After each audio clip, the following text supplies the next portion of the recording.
E aí, pessoal, como é que tá? Hoje nós vamos bater um papo aí com o Cauê, esperar ele entrar na live e aí eu apresento ele para vocês. Bater um papo aqui sobre como é que, como é que vai se dar o comportamento do consumo, né, dos consumidores e das empresas. Vai ser um bate-papo bem legal. O Cauê é especialista no assunto e vai nos ajudar aí a entender um pouquinho como é que isso pode ficar para o futuro, né? Temos um futuro aí incerto ainda de alguns aspectos, mas nós vamos, olha aí, acho que nós temos o primeiro visitante, né, seu Marlon? Bem-vindo. O convidado ainda não apareceu, mas vai aparecer.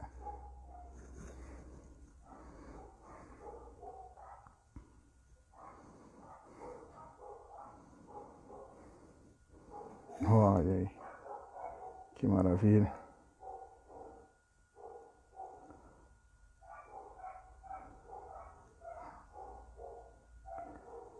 Aí, dando um oi pra galera que tá chegando.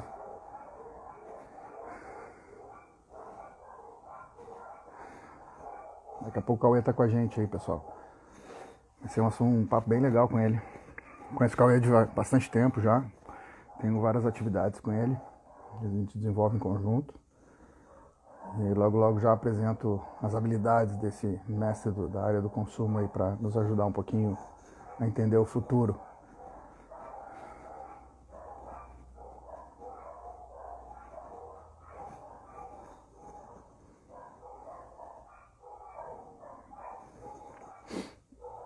Como é que tá o som aí, Malitos?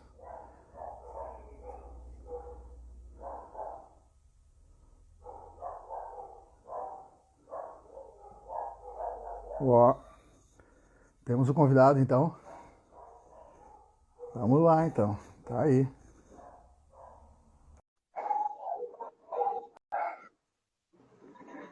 E a mágica da tecnologia vai aparecer o nosso amigo.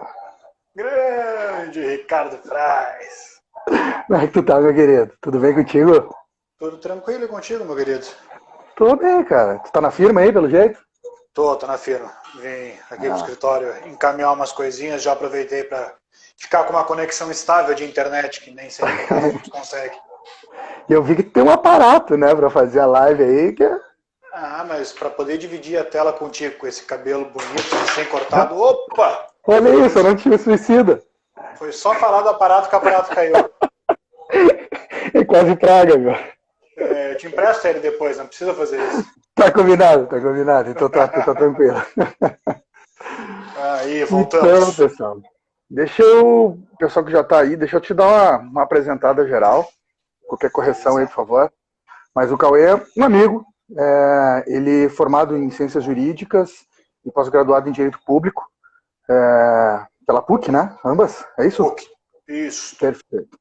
E, bom, a experiência dele é na área de relações de consumo, tá? E ele trabalha muito na questão preventiva, na relação do poder público com o poder com o privado, né?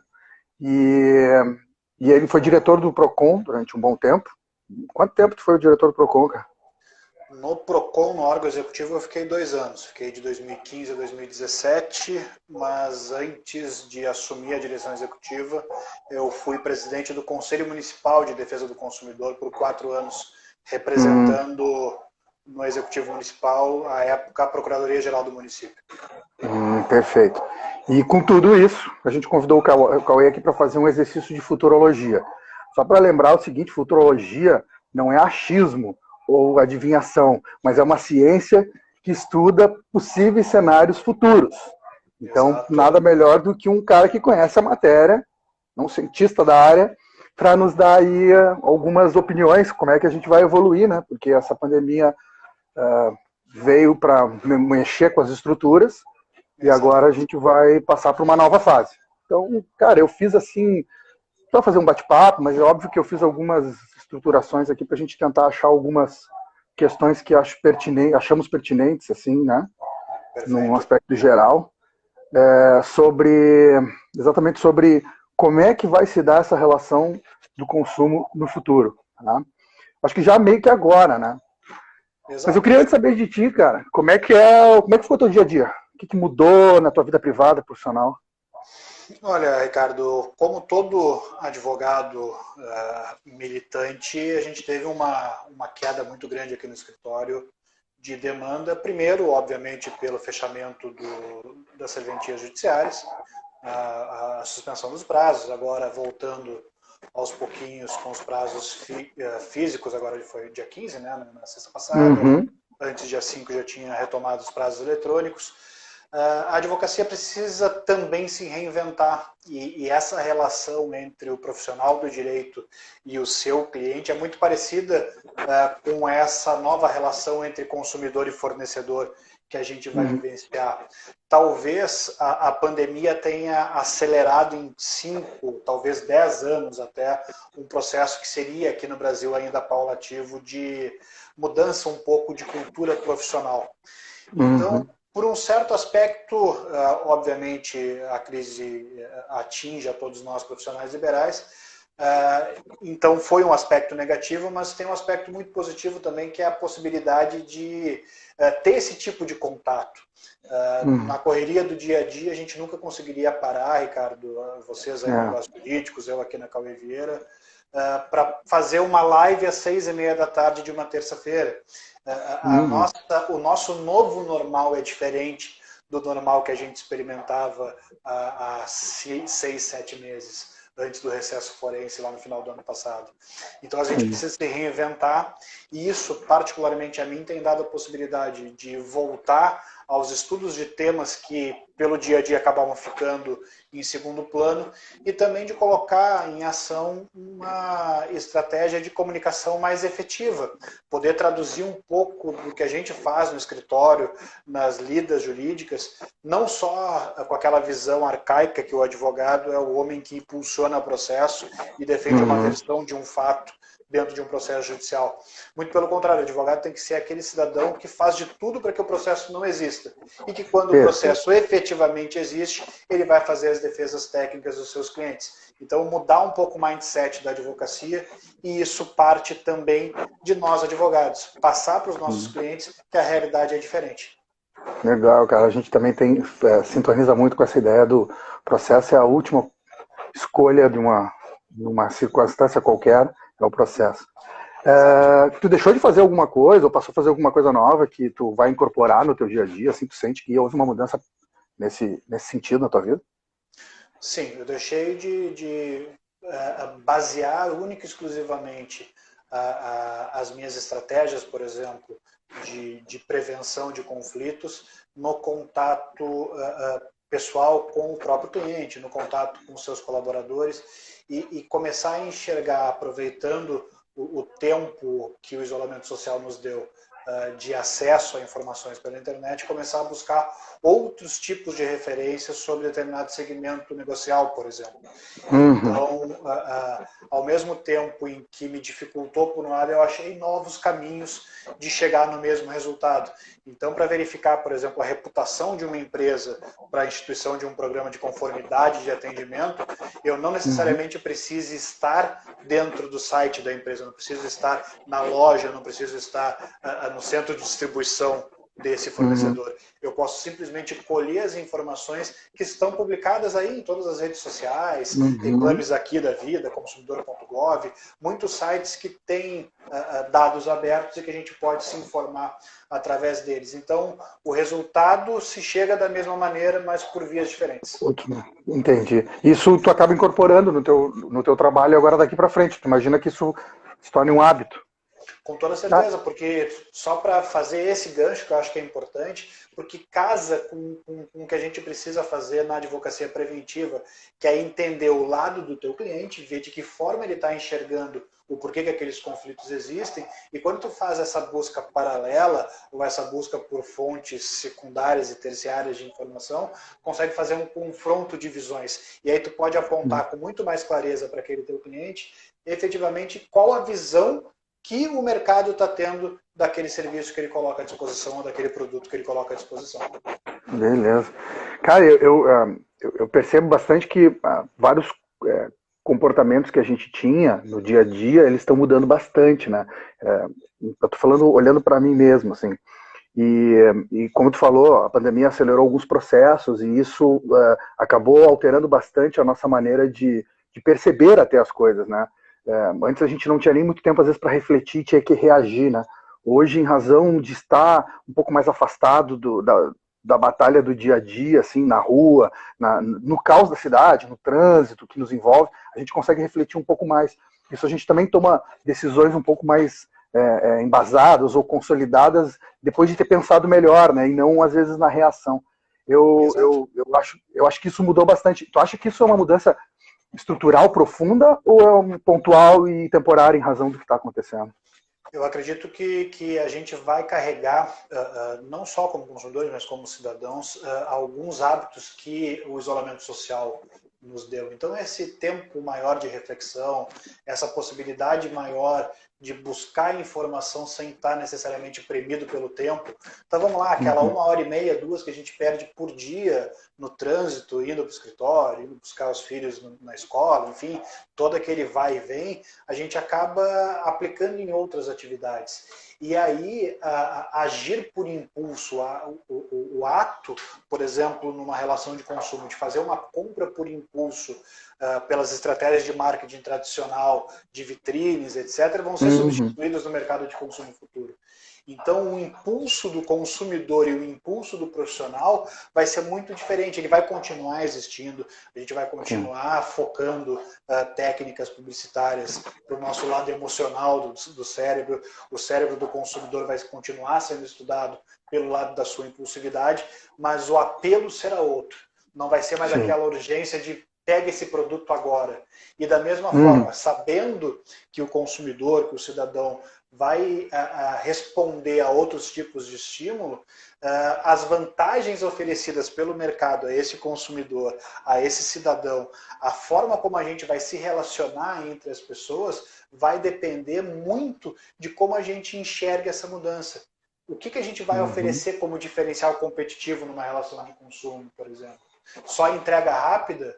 Não sei se hoje entrega rápida efetivamente vai ser um diferencial ou se vai ser uma obrigação a partir do momento que as pessoas estão cada vez mais enfurnadas no e-commerce da vida. Entende? Então são algumas reflexões que a gente tem que, para pensar e fazer essa projeção de futuro do consumidor do futuro, a gente tem que entender onde estava esse consumidor antes da pandemia, de que maneira ele usava a informação, enfim. Eu acho que a gente tem muito tópico para tratar nesse nosso bate-papo aqui. Legal, cara. Inclusive, já entrando um pouco, né, no tema propriamente falando, eu fico imaginando, antes de falar do consumidor, da visão da empresa que vai ter que conquistar esse consumidor, nós temos hoje uma experiência que entrou na vida das pessoas, que é o consumo via celular, né? Nós temos essa ferramenta, acho que quase todo mundo se entregou ao celular por alguma razão, se é só para ligar, se é para se divertir, mas as pessoas acabaram conectando bastante com o celular e tem isso hoje como uma parte quase que do corpo. E essa relação com o celular passou a ser um instrumento incorporado, passou a ser também um instrumento de compra, de consumo, né? Ele já era, como a gente já tinha sites de venda e tal, mas eu acho que agora a gente teve uma experiência mais intensa, e isso me parece que veio um pouco para ficar, né? Exato. O e-commerce no Brasil, ele ainda engatinhava, se a gente fosse comparar com os Estados Unidos, com alguns países da Europa. Claro que em volume, pelo tamanho do Brasil, pela sua população, nós tínhamos volumes parecidos com grandes países da Europa. Agora, nada perto dos Estados Unidos ou então da China, por exemplo. O consumidor pré-pandemia, ele usava o e-commerce de uma maneira muito mais consultiva para fazer uma comparação de preço, por exemplo, um balizamento de preços, e com base nessa pesquisa, ele ia no estabelecimento comercial físico para fazer a sua compra. Quando muito, ele fazia a compra nas lojas online dos varejistas que ele já conhecia de loja física, para ter com quem reclamar, para ter do que reclamar. Era impensável a massificação, como aconteceu no Brasil agora durante o isolamento social, de compra de supermercado online, como é muito comum nos Estados Unidos. Uma Amazon da vida te entrega todas as suas compras conforme tu programar na semana na porta da tua casa. Aqui ainda era muito ilusório pensar que alguém ia escolher uma alface pelo celular e confiar que um cidadão fosse lá no super, escolhesse a alface bonitinha para te entregar em casa. Então, a pandemia acelerou alguns processos. E essa aceleração de processos fez com que as pessoas conhecessem mais as ferramentas, tivessem mais confiança, desenvolvessem mais confiança no mercado online. E isso tudo, como tu colocaste, direto no celular. Lá em 2015, Ricardo, isso é muito interessante.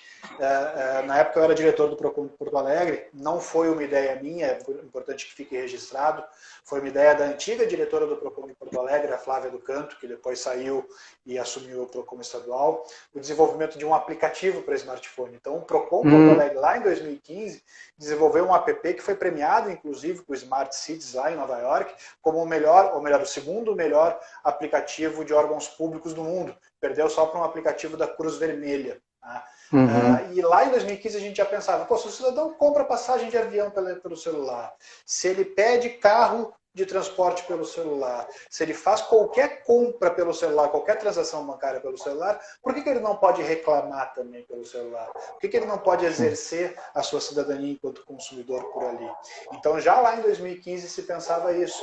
Mas quantas empresas desenvolveram ao longo desses 5 anos instrumentos de atendimento ao seu cliente via mobile, por um site, por um chatbot? E aí tiveram que fazer isso correndo agora durante a pandemia para tentar absorver um pouco esse reflexo direto, porque afinal de contas as pessoas de alguma maneira vão te procurar para reclamar de ti ou para te pedir informação.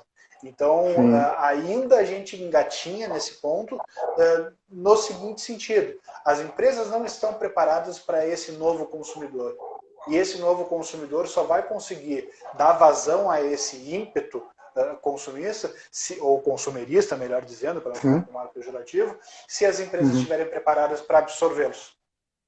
Entendi. Cara, eu, inclusive, nesse sentido, acho que tanto na questão do atendimento da empresa, mas os próprios produtos vão ter que começar a ser pensados nesse sentido, né?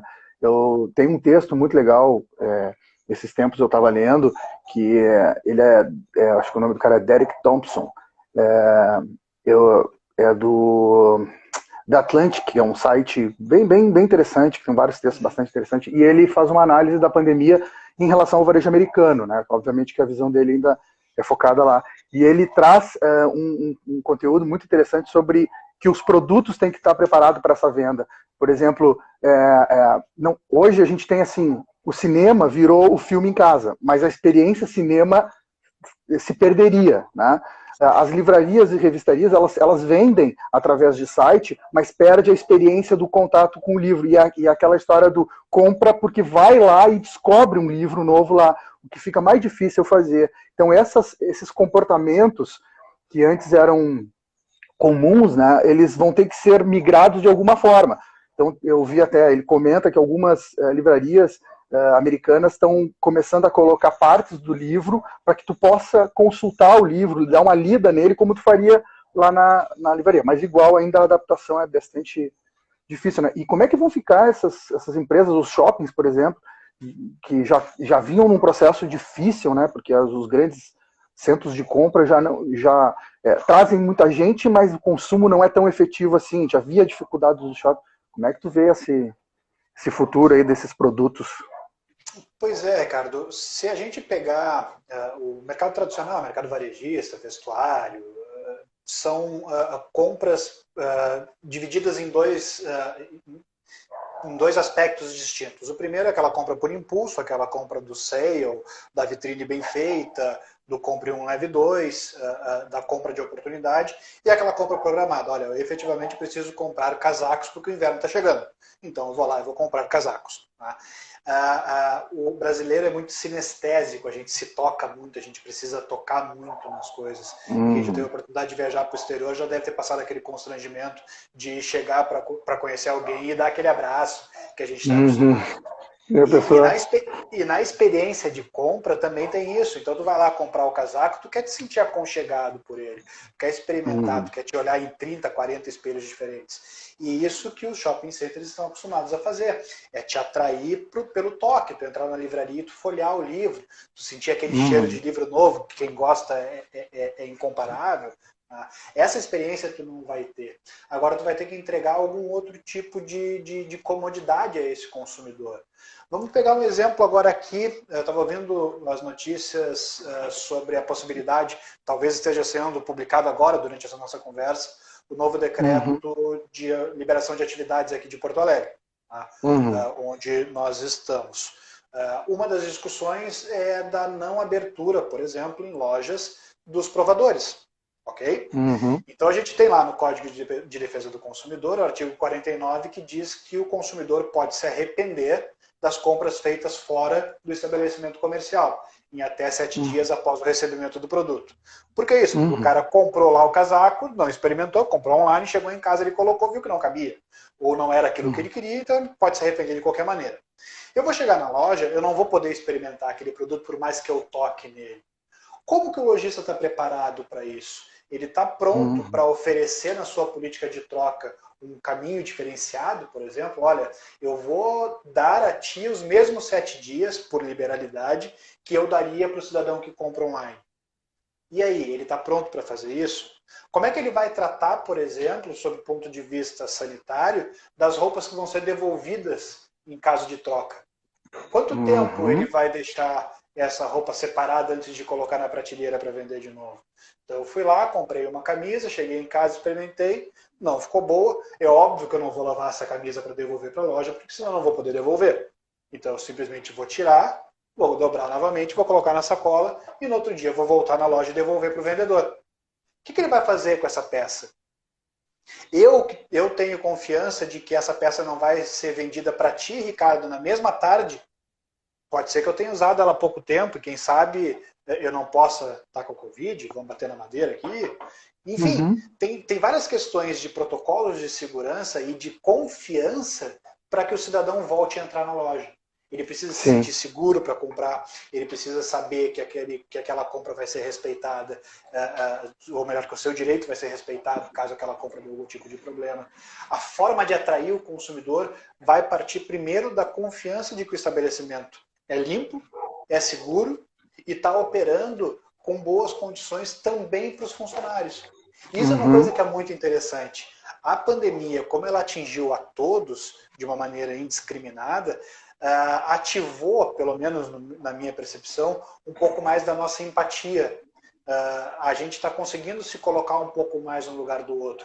Eu sei que aquele vendedor que está lá na loja do shopping, em Canoas, por exemplo, que já está aberto, aqui na região metropolitana de Porto Alegre, o cara está trabalhando lá do meio-dia às 8 para atender 4 ou 5 clientes. Aquilo ali deve ser ruim também. Ele passa o dia inteiro com uma máscara no rosto. A gente que sai para a rua de vez em quando coloca, sabe que aquilo incomoda.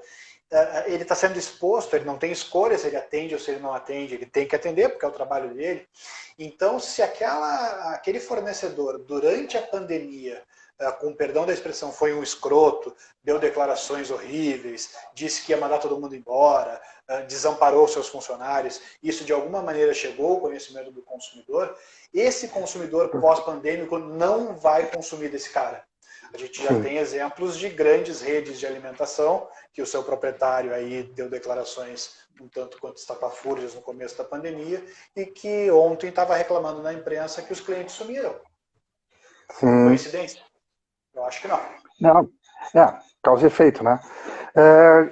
E assim, isso acho que ainda mais pesa para os pequenos e médios, né? Porque assim, eu imagino que as grandes redes vão ter estofo para aguentar aí a crise, devem voltar para o mercado consolidando o mercado, comprando, adquirindo novas oportunidades, porque vai ver um mercado fragilizado, empresas fragilizadas, aonde houver interesse, mas a tendência é essa. Alguns médios ainda com poder, que conseguiram se organizar ou estavam melhor organizados, também tendem a consolidar o mercado, buscar negócios que estão próximos e que podem agregar, né? Mas os pequenos ou aqueles médios mais incapacitados, eles vão ficar mais expostos, eles vão ser os peixinhos no mar de tubarões, né? E ainda mais tendo que atender aos protocolos que como tu mesmo acabou de narrar, é um custo, né? E provavelmente será um custo bastante relevante no processo. Né? Exato. Vamos lá, um restaurante para poder abrir tem que diminuir a sua capacidade no mínimo 50%. Fazer um distanciamento de mesas, enfim, uma série de questões. Um bar, quem é que vai se sentir seguro de sentar num bar e tomar uma cervejinha ou outra, por mais que a gente esteja morrendo de saudade de fazer isso? Que tipo de protocolo aquele atendimento vai ter? Como é que vai ser a lavação de copos, de pratos, talheres, enfim, para servir esse consumidor?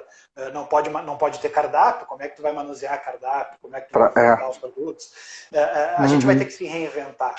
E essa reinvenção vai sair na frente quem passar confiança ao seu cliente. Porque o mercado funciona, obviamente, de duas mãos, né? A oferta e a procura. Agora, como está todo mundo se reinventando, quem ofertar a melhor solução agora vai sair na frente. E aí mesmo os pequenos, Ricardo, mesmo os pequenos vão ter essa possibilidade a partir do momento em que eles consigam se comunicar bem com o seu cliente. Olha, eu preciso de ti, eu preciso que tu continue comprando de mim, porque senão eu vou ser comprado pela rede grande daqui a 3, 4 meses. Ele tem que manter esse canal de fidelização. E as próprias empresas maiores, vamos pegar empresas de telecomunicação, os bancos, aviação, são mercados que a gente não tem grande concorrência efetiva no Brasil, vão precisar focar muito mais na retenção do seu cliente do que não necessariamente na busca de novos consumidores. É muito mais fácil tu manter, tu fidelizar o cara que já está na tua base, para que ele não deixe de gastar contigo, porque durante a pandemia, durante o isolamento social, ele viu que talvez aquele gasto não fosse tão necessário. Entende? A crise econômica também faz muito disso, né? A gente começa a olhar mais para dentro do bolso. A seleção do essencial, né? Exato. A gente começa a ver onde o dinheiro estava indo. Né? Será que eu preciso efetivamente de tantos canais de TV a cabo? Será que eu não posso consumir mais streaming? Enfim, os caminhos são vários. Será que eu preciso de um pacote de dados do celular ou um pacote de voz do celular que eu pague 400, 500 conto por mês, se eu sei que agora em casa eu consegui me comunicar mais por aplicativos de mensagem, enfim. Tudo isso o consumidor tem aprendido durante a pandemia e as empresas vão precisar se adaptar. E quem sair na frente, seja pequeno, médio ou grande, vai estar léguas à distância dos concorrentes. O que tu vê? Eu vejo, por exemplo, uma possibilidade para os pequenos, especialmente, a questão regional, né? A regionalização do consumo e essa bandeira que eles acabam fincando próximo, né? Por exemplo, a gente tem um movimento muito forte aqui em Porto Alegre, no Rio Grande do Sul, que são as cervejarias. Nós tivemos uma expansão muito grande de cervejarias e as grandes empresas, cervejarias, as grandes empresas sentiram muito a presença delas, tanto que passaram a adquirir muitas delas, né? Foram atrás desse mercado. Então, assim, eu também acho que a regionalização é uma força que as pequenas empresas têm, que as grandes não conseguem traduzir, porque elas pensam macro, elas não têm como pensar micro, é difícil, mas a pequena, até o desafio dela, não é competir exatamente diretamente com a grande apenas, mas porque ela tem a possibilidade de dar uma experiência, mas é sobreviver, né? Hoje, a minha visão disso hoje é que as empresas vão precisar sobreviver ao tempo.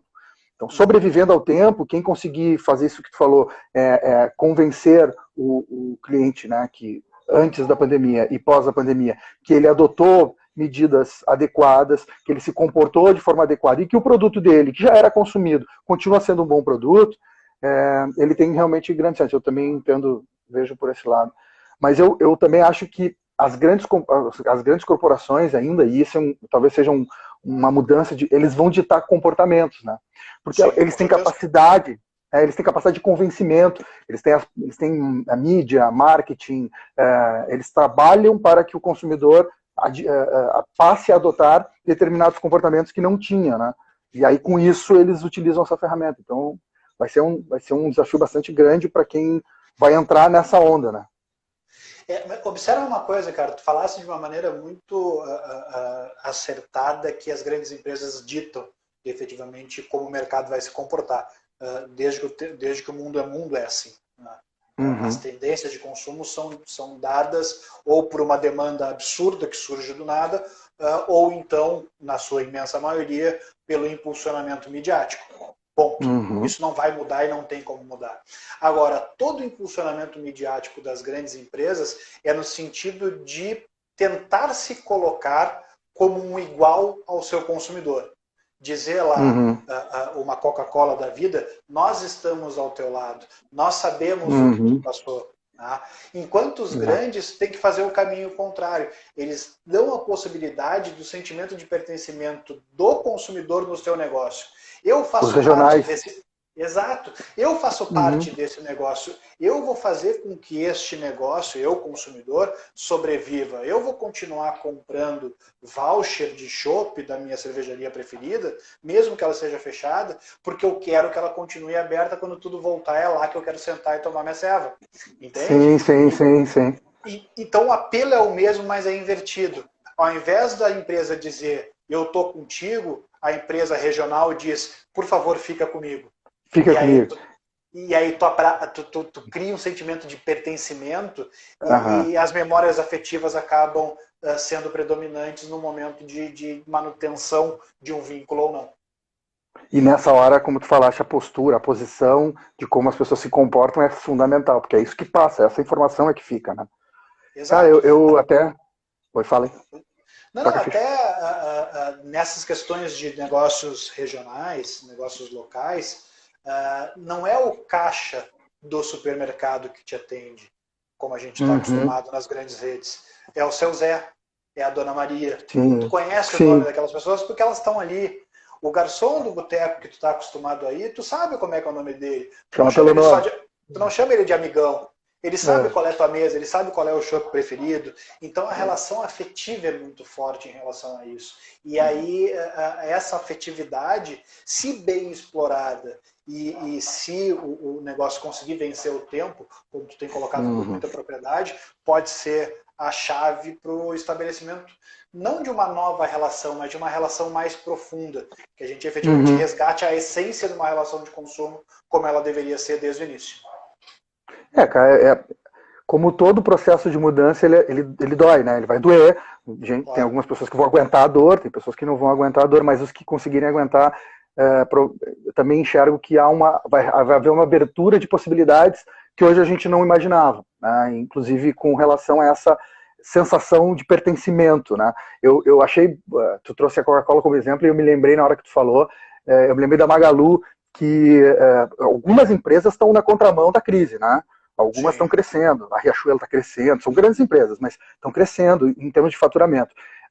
E a Magalu, ela teve um processo muito, na minha visão, muito inteligente de botar essas pessoas que não tinham ferramenta para poder vender dentro do seu sistema. Não é algo novo, porque isso a Americanas já fazia, outras empresas já faziam, mas comunicar isso desta forma como foi comunicado, eu acho que teve uma relevância bastante grande na percepção. Então, eu vi recentemente uma reportagem, não, era um levantamento de dados em que mostravam as empresas que mais cresceram. A Magalu não estava em termos de faturamento, mas era mais lembrada. Ou seja, ainda não reflete em termos de faturamento isso, mas ela é mais lembrada. E isso tem um efeito ao longo do tempo muito forte, né, que é o que as empresas tentam fazer, que as pequenas têm mais propriedade de fazer, né? Pois é, vamos, já que a gente falou de casos concretos, a Magalu, para mim, eu até coloquei isso no meu Twitter, acho que faz uns 20, 30 dias, a Magalu conseguiu ler bem a forma de se comunicar com o brasileiro que está em casa em quarentena. A primeira inserção midiática, a primeira propaganda da Magazine Luiza não foi sobre o seu e-commerce para a venda. Foi justamente no sentido de abraçar as pessoas que estavam sem emprego para que elas começassem a colocar os seus pequenos negócios ou então começar um novo negócio na sua plataforma. Ela fez o caminho exatamente inverso. Eu vou te ajudar. Eu vou te dar os caminhos para que tu venda. Essa foi a primeira inserção publicitária da Magazine Luiza durante toda a crise. E isso que a gente estava falando lá na época de Big Brother, com grandes ativações, etc. Sim, sim. E essa foi a escolha extremamente acertada. E aí a gente vai pegar, no começo do nosso papo, Ricardo, a gente falou do e-commerce que só entregar rápido não vai ser mais diferencial. A Magazine Luiza, assim como Americanas.com, enfim, outras grandes redes de e-commerce, lá B2W da vida, estava um grande desafio, que é saber como o mercado brasileiro vai se comportar com a entrada cada vez maior da Amazon aqui. Né? Mas todos esses grandes players brasileiros conseguiram, de uma certa maneira, cada um a seu modo, estabelecer o seu espaço no mercado do e-commerce brasileiro hoje, em função da pandemia. Eles conseguiram se colocar bem, uns com mais êxito, outros com menos, mas conseguiram estabelecer uma fatia de mercado que vai ser sólida a partir de agora. Não precisou chegar um player de fora para dizer como as coisas poderiam ser. É legal, né? Legal. E esse exemplo do Magazine Luiza é sensacional. Um outro exemplo de retomada de confiança, o próprio Mercado Livre. O Mercado Livre já há muito tempo, isso antes mesmo da pandemia, já tinha instituído métodos alternativos de resolução de conflitos. Tem mecanismos de tu resolver os teus problemas de consumo direto pelo Mercado Livre, e quando tu não resolve, eles te ensinam a como reclamar deles. Isso é sensacional. É muito bom, né? Tem uma parte no site da Magazine Luiza que te diz: se eu não resolvi, meu querido, em um vídeo muito bonitinho, muito bem produzido, se eu não resolvi, acessa aqui, consumidor.gov.br, ou vai lá no Procon e reclama de mim, porque daí eu vou tentar resolver. Entende? Sim. É uma retomada de confiança no sentido de dizer pro cara: eu sei que eu não posso errar, mas se eu errar, cara, me avisa, porque eu vou fazer tudo para resolver. Legal, é uma postura bem diferente do que a gente via acostumado aqui, principalmente no Brasil, né? Que havia uma certa proteção, elas tentavam se proteger, né? Desse, né, tentavam indicar que eles não erravam, quer dizer, e é um processo contrário, diferente. Cara, e em relação ao consumidor, a pessoa, né? Porque aí a gente estava falando das empresas, a gente pode ver um pouco em relação ao consumidor. Tu acha que essa alteração de comportamento social vai ser determinante na relação de consumo? Acho que sim. O consumidor vai ser mais focado no que é essencial. Ele vai ficar menos sujeito às tentações do supérfluo. Esse consumidor ele vai ser mais humano, ele ele já é mais empático, como nós falamos. Ele vai carregar em si essa memória afetiva de tudo que ele passou ao longo da pandemia, então ele vai saber como funciona a internet da casa dele durante o dia inteiro, que antes ele só usava de noite. Ele está mais atento em relação a isso. As pesquisas na internet, que antes serviam somente como balizamento, vão ser pesquisas agora mais aprofundadas e com a decisão de compra já tomada na internet e não necessariamente esperando um ponto físico. Ele vai ser um consumidor muito mais consciente. Essa é a minha visão, e é uma visão bastante otimista, até um tanto quanto poliana. Existem alguns autores, alguns especialistas em relações de consumo que já acham exatamente o contrário, que o consumidor vai estar com aquela ânsia consumista guardada dentro de si, que assim que as lojas abrirem ele vai sair correndo. A gente teve exemplo do que aconteceu num shopping em Blumenau, se eu não me engano, que teve uma aglomeração de pessoas, enfim. Que contaminou um monte de gente, inclusive lá. Contaminou praticamente a cidade. Mas isso, no meu sentir, vai ser residual. Alguns poucos locais isso vai acontecer, e essa memória afetiva do consumidor e essa memória que ele construiu contigo durante a relação contigo, fornecedor, ela vai perdurar ao longo do tempo. Eu não sei por quanto tempo a gente ainda vai viver essa incerteza de abre, fecha, vai e volta. Alguns mais pessimistas dizem que vai durar até o final do ano que vem, outros que vai ser mais 2 meses. Certo é que depois de um certo período de uma pseudo-normalidade, as coisas tendem a voltar ao que a gente mais ou menos já conhece. Mas o paladar, e essa é uma frase que eu acho sensacional, a frase do professor De Rose, o paladar não retrocede. A partir do momento em que tu prova algo bom, e tu sabe que aquilo é bom, dificilmente tu vai achar o que tu achava bom antes, tu vai achar mais ou menos. Então, a forma como as empresas se relacionam com os consumidores de uma forma mais humana, que a gente está experimentando agora durante a pandemia, se não continuar assim, não tem como retroceder. Quem voltar pensando só em venda, em fechar a planilha do Excel bonitinho no final do mês e não se preocupar com as pessoas, não vai passar por essa crise, por mais investimento que tenha. É, concorre dois lados, né? Concorre a parte do orçamento pessoal, que será uma maneira de, até dando um salve para a Simone, que está presente, grande Simone, ela falou, ela adorei não gastar, quer dizer, vou pensar bem antes de ver meu dinheiro largado por aí. Então, quer dizer, é bem assim, há um maior cuidado agora, uma percepção melhor do gasto, e pelo outro lado, é isso como tu bem colocaste aí, essa posição das empresas porque agora, principalmente na experiência, né, entregar experiências, de elas se colocarem de uma maneira para atrair o consumidor e para conseguir fazer com que ele gaste, né? Porque hoje, por exemplo, aqui em casa, eu parei de gastar com muita coisa. E foi aquilo que a gente falou lá no início. Eu já não sinto mais necessidade de, abrindo aqui, sair gastando. Só que olha só, eu vi na China, a Hermès, que é uma loja, é uma marca francesa, famosa, uma das maiores, ela abriu na China e ela vendeu, foi a maior venda na história dela, na loja, única loja chinesa, num dia, cara. Num dia. Ela abriu e lotou, encheu, né? Então, assim, de certa forma, tem uma demanda reprimida. Só que a gente está falando de um comportamento do chinês que eu realmente não conheço, assim como sociedade. Nós não temos muito freio no gasto, né? O brasileiro é um povo que gasta, é um povo que consome, né? Mas eu não sei se também esse reflexo que você está dizendo, se vai haver uma demanda reprimida solta, assim, né? Porque se a gente pensar, Ricardo, a crise econômica faz com que a gente rememore erros do passado. Então, antes daquela dormida às 2, 3 da manhã, porque está todo mundo um pouco insone em função dos horários desencontrados, começa a pensar, poxa, mas se eu não tivesse trocado de carro ano passado, talvez eu teria aqui meus 15, 20, 30 mil guardados, que poderiam ser úteis agora durante a pandemia.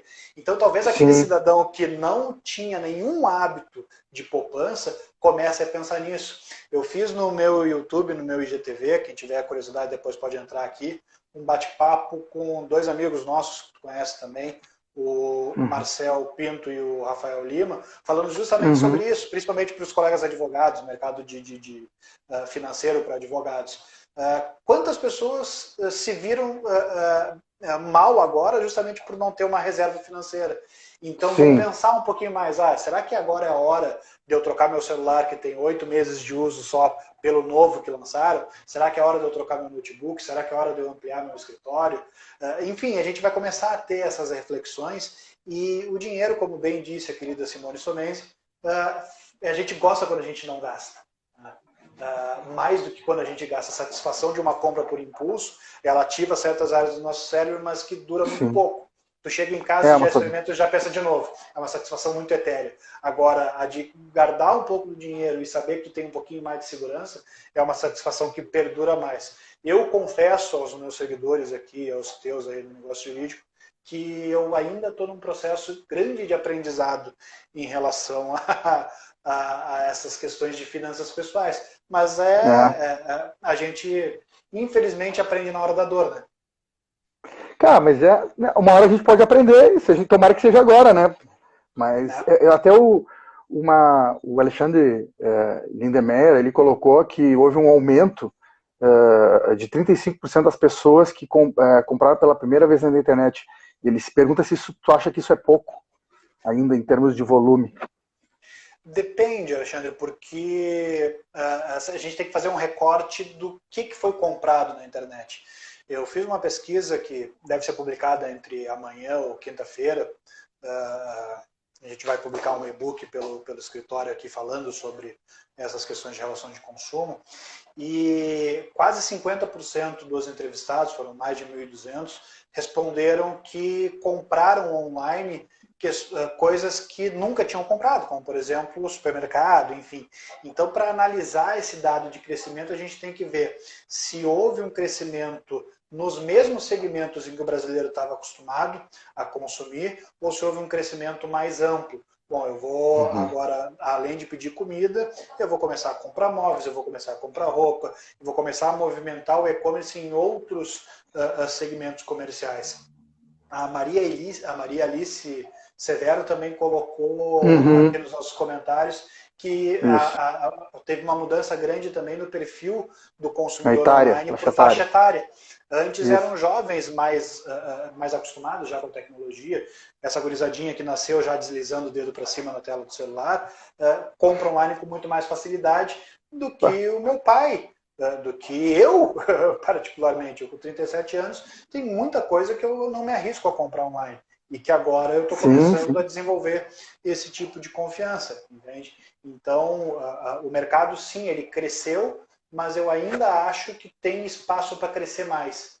A comodidade de tu pensar, cara, eu não vou sair para ir lá pagar 12, 15, 20 reais de estacionamento num shopping, parênteses, os shoppings vão Uhum. ter que começar a repensar também o estacionamento, porque antes a pessoa escolhia ir no shopping porque era mais seguro. Hoje, será que o cara vai se dignar a sair de casa para comprar algo que se ele comprar na internet, no outro dia chega na casa dele? Sem Que tipo gastar de, o estacionamento, locomoção e passar os riscos da vida, né? que tipo de conveniência as empresas vão voltar a entregar para os seus consumidores?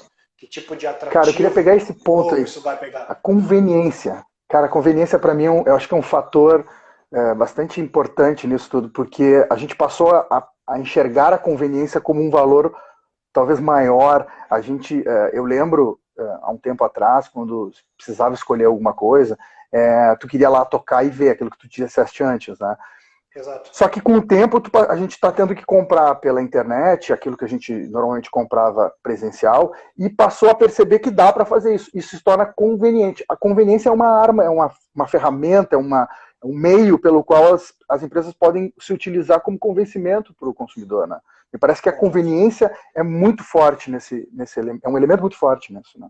Com toda certeza. E aí é a forma de comunicar essa conveniência ao cliente. De que maneira essa entrega é feita, quem é a empresa que faz essa entrega, eu vou mandar isso pelos correios, eu vou mandar isso por uma DHL da vida, eu vou instituir o meu próprio sistema de delivery, eu vou dar material de proteção, equipamento de proteção individual, os EPIs, para os meus entregadores, isso faz uma diferença sensível. De que maneira eu vou me comunicar com o cliente no momento dessa entrega. Eu vou mandar um bilhetinho escrito à mão, eu vou mandar uma orientação de uso, eu vou dar uma garantia maior. Então, as formas de se relacionar com o consumidor vão ser diferentes do que simplesmente aquele pacotinho que chegou na tua casa. Isso é a obrigação mínima de quem vende online. É entregar o produto, entregar o mais rápido possível. Agora, que tipo de facilidade a mais vai ser dado? Ao invés de eu dar os 7 dias de arrependimento, quem sabe eu vou dar 15. Ao invés de eu mandar só aquele produto, eu faço um acordo com o consumidor. Olha, tu escolheu essa calça jeans azul escura, mas eu vou te mandar junto uma calça de moletom para tu usar em casa e uma outra calça jeans mais clarinha. Experimenta as 3, vê qual das 3 tu gostou. As que tu não gostou, tu me devolve. Enfim, sem tipo de custo. E entregar para esse consumidor cada vez mais aquilo que ele nem sabe que ele precisa. Tu acha que a gente vai perder experiência com isso? Mas tu acha que a gente vai perder um pouco de experiência com isso ou não? Tu acha que a experiência só vai mudar a forma de relacionamento? Muda a experiência, muda a forma como a gente se relaciona com o produto. A nossa expectativa de comprar e sair carregando a sacola vai se transformar na expectativa de esperar o produto chegar em casa. Sim. Tem aquele negócio, eu sou o portador da sacolinha da loja, mas eu vou chegar em casa para guardar ou para experimentar ou para usar. Essa mesma expectativa vai acontecer na entrega dos correios, da DHL ou de qualquer outra transportadora. Tu vai ter a mesma relação, só que com uma outra origem. As experiências elas vão continuar, só que elas vão mudar. Sim. E aí, quando tu tem uma experiência de compra online e tu consegue transportar isso para o mundo físico, aí tu vai fechar na cabeça do consumidor o ciclo de convencimento de compra. Então eu olhei online, eu já tive uma experiência boa durante a pandemia. Cara, eu vou visitar essa loja porque eu quero saber se tem o mesmo encanto dentro do espaço. E aí a forma como esses caras vão te acolher dentro do estabelecimento comercial também vai fazer muita diferença. Né? Não vai ser mais aquela situação simplesmente de venda por comissão. É por cara ir bem dentro do estabelecimento. Enfim. Então, olha só como as coisas estão se conectando, porque o Alexandre até comenta ali que tem muito espaço para crescer, né, na venda online. Tem um levantamento da Kantar, Ibope Kantar, é uma empresa multinacional, só que aqui no Brasil ela trabalha através do Ibope. E ela fez um levantamento de consumo e ela indicou, por exemplo, que o maior aumento de consumo via internet foram nas comidas. Você foi nas comidas. Então ali está o maior aumento, né? Depois em remédios não prescritos. Tu vê como é que é a coisa, né? Depois cosméticos, produtos de higiene, serviços tipo seguro, telecom, né? E roupas, acessórios e, por último, TV e celular. Assim, de 17, 15, 12% até 8% que vai mais ou menos ali. 8% foi eletrônicos. E aí, uma das questões que me ocorre assim, é que o eletrônico é uma coisa que muitas vezes, mais ainda por impulso, né? Quando tu senta, olha para a TV ali funcionando, que qualidade, aí tu dá um jeito de comprar, tu quer comprar e aí tu foca aquilo. Me parece que o apelo de alguns produtos tende a diminuir um pouco, então essas empresas vão ter que encontrar novos meios de criar o apelo. Eu lembro, a Amazon, há uns 2, 3 anos atrás, ela fazia o seguinte: quando tu mostrava interesse nas redes sociais por algum produto que eles tinham, eles faziam contato contigo e disponibilizavam o produto para tu usar ele por 30 dias. Então, depois, se tu quiser, tu compra. É que nem tu falou da calça ali. Se tu quiser, tu compra. Se tu não quiser, tu devolve. Que era a maneira de dizer pro cara: olha, experimenta, tu vai gostar. E aí, se tu gostar, tu vai comprar. Né? E eu lembro que o número de fechamento de negócio, o número de compras era altíssimo. Era mais de 50% quando tinha experiência direta. Então, realmente, eu acho que essa questão da conveniência, junto com essa nova forma de experiência, pode dar ferramentas bem interessantes para um aumento da demanda, né? Pois é, Ricardo. Esse exemplo da Amazon é sensacional porque mostra uma questão de amadurecimento de mercado. Esse tipo de situação seria impensável no Brasil pré-pandêmico, por exemplo. As empresas nunca confiariam a entrega de um produto de alto valor agregado para um consumidor experimentar por 30 dias. O que a gente tem no mercado brasileiro são aquelas propagandas: comprou esse sabão em pó aqui, se não tirar a mancha a gente devolve o teu dinheiro. Ração de cachorro, de vez em quando também tem lá. Se seu cachorrinho não se adaptar com essa marca e o saco tiver com até 80% de ração, a gente pega de volta. Algumas empresas fazem isso, mas com produtos com valor agregado muito baixo. Porque a gente também tem uma situação, a gente falou muito aqui sobre o amadurecimento do fornecedor, mas o consumidor brasileiro também precisa amadurecer. E precisa amadurecer com base na boa fé.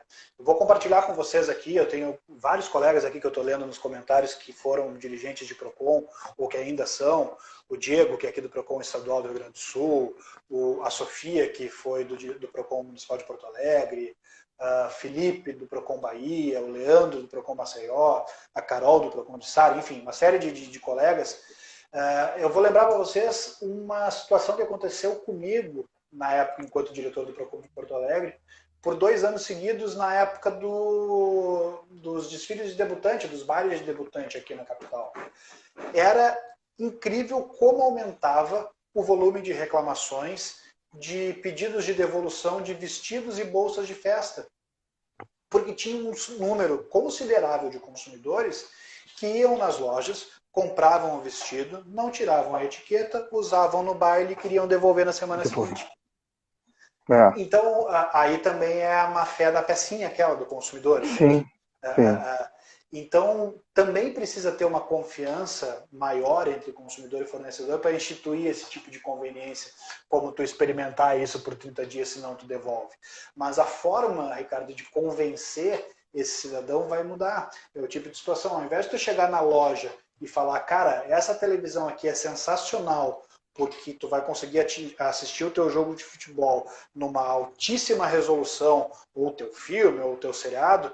Hoje, talvez a conveniência dessa TV seja o seguinte: ela conecta com o Zoom, ela conecta com o Skype, ela conecta com o teu computador para tu poder usar ela também como monitor para trabalho. De que forma tu vai fazer com que os produtos que antes eram essenciais somente para o uso pessoal passem a se tornar essenciais também para a atuação profissional? Que tipo de intercambiabilidade entre sistemas operacionais tu vai ofertar? Que tipo de computador tu vai comprar? Eu estava fazendo uma pesquisa esses tempos de um novo notebook e a minha principal preocupação era qual era a qualidade da resolução da câmera, da câmera de selfie do notebook. Porque para poder participar dessas videoconferências precisa ter uma qualidade boa. E ninguém presta atenção nisso, é uma informação. Observe, entre num site aí qualquer de venda online e vê se tu vai achar facilmente qual a configuração da câmera do notebook. Dificilmente não é vai uma ter. informação importante, não é. Realmente, geralmente ela se trata lá no detalhe. Hoje ela vai passar a ser. O computador é exatamente o mesmo, o consumidor vai usar praticamente para a mesma coisa, só que a forma de atrair esse consumidor pode vir a ser diferente. Com certeza. Cara, eu inclusive separei, assim como eu te falei, algumas questões, e uma delas acho que talvez que me chamou mais atenção em relação a essa alteração de comportamento é como vai ficar daqui para frente, porque a gente vai mudar relações, a gente vai mudar formas de enxergar as coisas, como tu falou, o mindset, a cabeça vai mudar no foco das coisas. Mas uma das, talvez para mim, a mais complicada de enxergar para frente é como é que o consumidor, nesse processo de mudança, vai reagir ao longo do tempo. Então, por exemplo, nesse primeiro momento, esses medos que a gente está falando de quem experimentou a roupa, como é que eu vou fazer, já que eu não posso provar, isso vai ser um medo mais imediato. Mas a tendência é que isso alivia ao longo do tempo. A gente, historicamente, é assim. As grandes doenças que nós tivemos, né, elas criam um terror, aí elas criam modificações, aí algumas ficam e muitas vão embora, muitas se perdem. A minha maior dúvida nesse processo, e é o que eu acho que mais difícil identificar, é quais ficarão dessas mudanças, né? Quais delas são realmente... Por isso que eu te fiz aquela pergunta sobre se é uma mudança mais estrutural e profunda, porque eu acho que nem todas as mudanças são profundas. Algumas delas são passageiras, são por conta do momento. Hoje eu não aperto a mão de ninguém porque eu tenho receio de pegar o Covid, então eu faço cumprimento de outras formas. Mas daqui 2 anos, será que eu não vou estar apertando a mão das pessoas, né? Ainda mais se vier uma vacina. E aí tem também essa questão, né? Qual é o futuro? A vacina tem... Estava vendo ontem a possibilidade de... Já estavam desenvolvendo um tipo de vacina que trabalha com RNA, quer dizer, em cima da questão genética do vírus. Então, vamos lá, deu certo. Isso muda tudo de novo? Volta tudo? Qual é o processo? E quanto tempo isso precisa ficar para que realmente crie raízes no nosso comportamento e das empresas, né? Olha, Ricardo, se eu conseguisse te responder objetivamente essa pergunta, nós iríamos daqui direto para Nova York para fechar grandes negócios. Porque é um exercício de futurologia muito complexo. Tá? Teria que ter uma análise de caso mais próximo que a gente não tem. A nossa última grande pandemia, me corrija se eu estiver errado, gripe espanhola, talvez? Desta forma, sim. Né? Desta forma global. Então, o mercado de consumo era completamente distinto, então a gente não tem muito como saber como vai ser a reação ou como vai mudar. Tá? O que eu posso te dizer, sob o ponto de vista de comportamento do cidadão, é que no Brasil a nossa memória é mais ou menos memória de cachorro, dura um pouquinho mais do que 8 segundos. Vamos pegar a crise econômica 2014, 2015, ali 2016, a gente também teve muito esse papo de agora as pessoas vão aprender a poupar, as pessoas vão aprender a se precaver para momentos de... Não acontece. Não acontece muito porque a nossa economia é justamente baseada no consumo. A nossa planta econômica do Brasil, ela depende disso. Tanto é que as grandes injeções de recursos geralmente buscam a retomada ao consumo, incentivadas muitas vezes pelo próprio Estado. E foi o que aconteceu agora. Dos mais liberais, dos liberais, recorreu ao Estado para poder se manter. Isso aconteceu e vai continuar acontecendo no Brasil. Então a gente sempre vai incentivar o consumo. A gente sempre vai liberar o FGTS para que o cidadão gaste mais no varejo local.